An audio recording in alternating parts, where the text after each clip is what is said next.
Hey, how are you guys doing? It is pretty late at night tonight. Sitting up late watching some podcasts and stuff like that, and drank a little bit too much coffee. And hey, now I'm awake. And I got thinking about something, in regards to prepping. So yeah, I'd kind of like to share a couple ideas on, how I'm going about things, and maybe it might be able to be helpful for you. So anyway, my name is Brian. I'm with Bluefoot Homestead. Thanks for checking out this video. And as far as prepping goes, yes, it's good to do the obvious things that everybody talks about. They're important. Stock up on food, stock up on water. Those are the two probably most important things. Most people really stress on very shelf-stable things: rice, dried beans, canned goods, water, proper containers to put your water in. Not so much the plastic bottles and stuff like that. Okay. If you think about it, if SHTF happens this coming up weekend, okay, everybody's going to be hitting the stores. Everybody's going to be raiding stores. I don't condone any illegal activities, but I am also going to say and probably participate in some of that activity. You're going to have to get what you can get regardless. So, if everybody's starting to clean out Walmarts and stuff like that, there's basically, at this point, no law. Police officers are going to be home. No fire department or emergency services. Government is going to be shut down. They're going to be home with their families along with everybody else in the world, basically. So it's going to be slightly lawless. And if you want any chance in hell on getting your hands on anything, you're going to have to be participating in these types of things. So with that, I would say, along with everything else, protect yourself. Make sure you do it as safely as possible. Not really the point of the video, but what my point about this is if you look at food in a Walmart, nobody's going to be going for hoodies. Nobody's going to be going for crafting beads and yarn. Okay. Yarn isn't completely a bad thing, but people are going to be going for food. People are going to be going for TVs. People are going for high value items. Where I'm out here in the country. It's a lot of good old boys out here, a lot of people that hunt. The outdoor section of the Walmart is going to be cleaned out almost instantly. All the knives, the scopes, all the rifles, because they still sell guns at Walmart where I'm at. Fishing gear, all that stuff is going to be pretty much gone. If I'm able to get my hands on any of that, that would be good. But talking about food, when it comes to a Walmart, if you think about the layout of a Walmart, around the outside you have your refrigerated, deli, meats, stuff like that. That probably makes up maybe 15-20% of the store.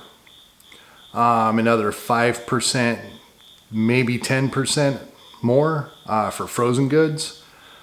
Depending on what happens, if it's a loss of power for whatever reason, all that stuff's gonna have a time on it. The timer's already started.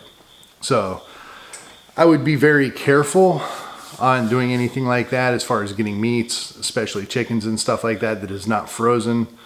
But basically, again, not the point. 70-80% of the store is going to be canned goods. So I think a lot of the people are going to be going towards high value items, hunting, fishing, meat, high value item, and stuff like that. The canned goods are going to be pretty much easy pickings.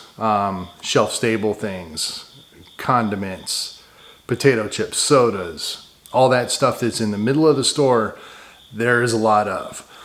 So basically what my point is not to go loot a Walmart as soon as you hear some bad news. that stuff's going to be readily available. Even if you don't go out and get it, people around you are going to, and they're going to have that for either barter, trade, anything like that. It's going to be obtainable to some extent. I wouldn't even doubt if there's going to be a messy trail of destruction coming out of the store where people are just dropping stuff from running. You could probably just walk around the parking lot and get a month's worth of food. I don't know that for a fact, but anyway, to get to my point here, get things that you are not going to be able to create. Get things that you're not going to be able to find very easily. Get things that you're not going to be able to produce yourself. So like one of the things I've really been stocking up on, which I need to do another run. Every time I go to Costco, I get the big old packs of butter. It's 4 pounds of butter in a pack. It's not exactly cheap these days, but butter is something I am not going to be able to make.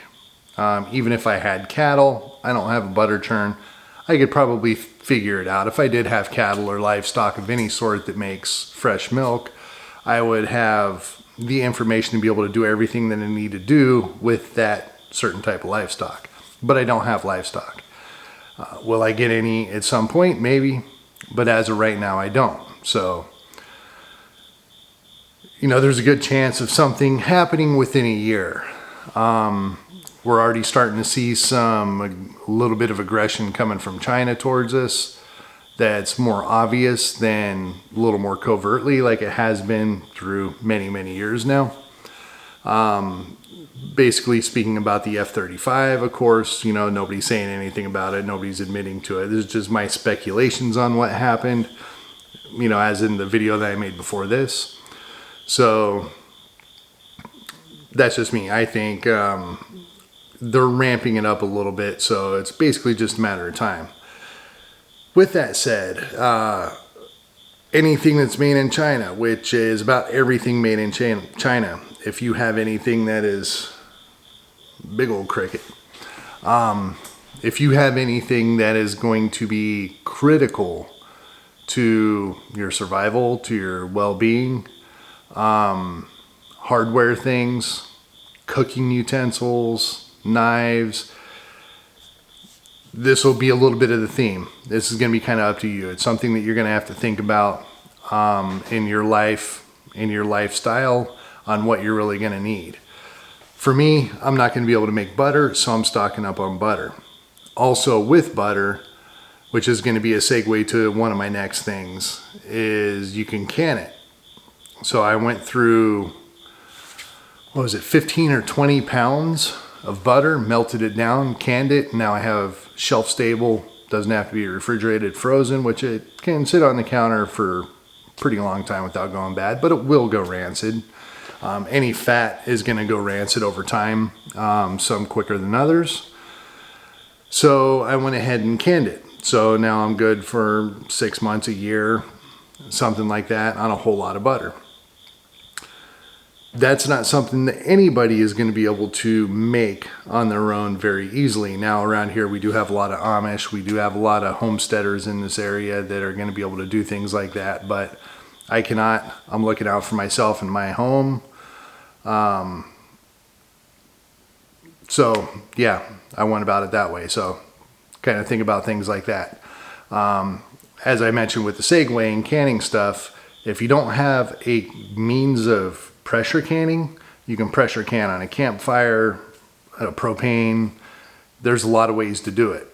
I was able to get one. I got the All-American, a little bit more expensive than I wanted to spend. Supposedly they're really good. It's the only one I've ever used, so I have nothing to compare it to, but so far so good. You can get a Presto for $100 at Walmart.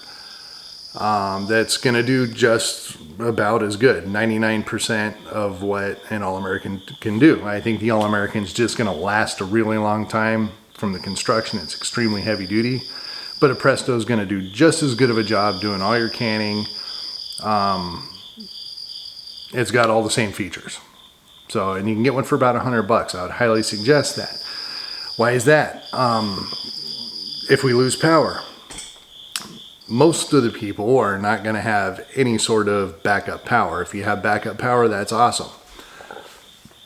Excuse me. That is something that I am right now mentally working on, trying to figure out what kind of system I'd like to go with, but I do want to get something hopefully sooner than later. I want to get something that's going to be sustainable to where I can run critical things like a freezer, possibly refrigerator, well pump, water heater, those things intermittently, but my freezer and preservation of food 24/7, 365. I want to make sure even on cloudy days I'm going to have enough backup battery juice to be able to power it through 4 or 5 days of cloudy, minimal power coming into it through solar panels and stuff like that. So refrigeration when it comes to canning and getting a canner, you know, if you go out hunting for food, if you have to take an animal and butcher an animal, even chickens, you know, depending on how many people you're feeding. If you're only feeding a couple people, you can ration yourself some of the chicken. You can eat a piece, you can eat a leg and a wing each, and then still have 2 breasts, 2 thighs. What are you going to do with that? If you want to be able to save it, you can't just throw it on the counter and eat it tomorrow. So pressure canning, of course, it's going to take a little bit of water. It's going to take fuel.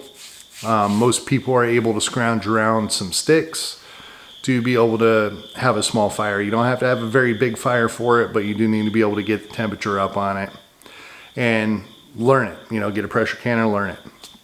With that, jars, ball, mason jars, but really anything you can get your hands on. They're going to disappear pretty quick, but right now we're able to get them. You know, I would highly suggest a couple $100 if you got it.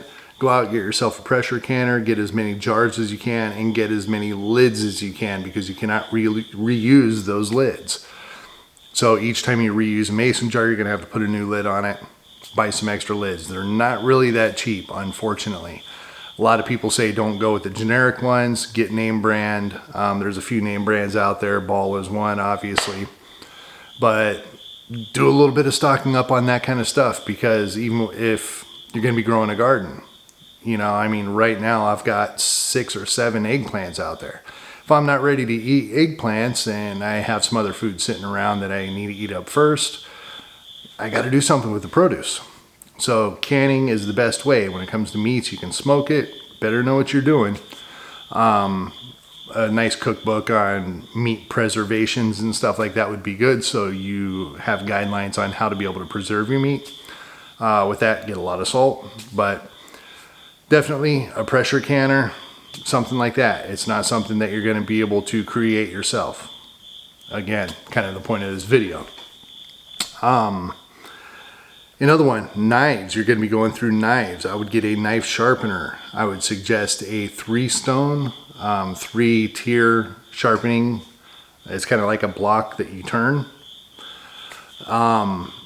Pick them up pretty cheap. You can get one on Amazon. Tri-stone knife sharpener with some oil. I mean, it takes oil. You got to put some oil on it to lubricate and stuff like that. Most of them will come with some oil. I would get a large container on top of that. Do the whole thing. I haven't priced them, but I'm going to throw a number out, probably $30 for some oil and a good knife sharpener. Excuse me. And that's going to be able to take care of hatchets, axes, you know, stuff that I have up there. Swords, whatever you have. Chef's knives, pocket knives. As you use these things, your blade's going to get dull. You're going to have to keep it up. Even just a honer, which is the bar, that is not a knife sharpener, it's a honer, to where you know, sharpen like this. That hones it. That just straightens out the blade. That's something good to have too, if you don't already have one. Just for quick maintenance. But a sharpening stone, not something I'm going to be able to create. So these are just kind of things to think about. Even car parts, an extra alternator for your vehicle, a water pump, batteries, a serpentine belt, things like that. You know, just try to think about for you in your own life, not for me. what works for me is not going to work for you, especially in this situation. But if shit hits the fan, and this is dealing with China, we are going to get cut off. You know, of course, the supply chain is going to be weeks out. We're going to have ships on the way. We're going to have ships right outside of the port, in the port, getting loaded on trucks, stuff like that. If it is able to keep the logistics food chain or the logistics chain going good enough to be able to actually get things to the store, you only got a couple weeks. If it gets bad, I don't even think we're going to have that. It's just going to be completely shut down. What we got is what we got. So it's going to get cleared out in a matter of a day or two. You know, once people get the idea of what's going on and the panic that has started, it's going to snowball extremely fast. And these places are just going to be absolutely wiped out really fast. So if you don't have these things, you know, ahead of time, good luck. You know, a knife sharpener isn't really something that will disappear pretty quick, but why not get it ahead of time? Do it the right way. So yeah, I just kind of want to like maybe trigger some things that most people don't talk about. This is all, again, going to be geared towards you, your family, your home, on what you're going to need and what you cannot make, create, grow, feed, you know, as far as animals or anything like that. You know, you're just going to have to figure it out yourself. But I want to kind of get some maybe mental juices going on thinking about things a little bit different than the typical, oh, you need a bug out bag, you need 300 gallons of gas, and, you know, all the obvious stuff that everybody talks about over and over and over. Think a little bit outside of the box. You know, what are things that you're just not going to be able to make? So, all right, with that, I'm going to go ahead and close. Hopefully I got a little inspiration going, maybe not, I don't know, but I have some more videos coming up here pretty soon, so stay tuned. Subscribe if you haven't, I'd appreciate that. And until next time, good night and peace.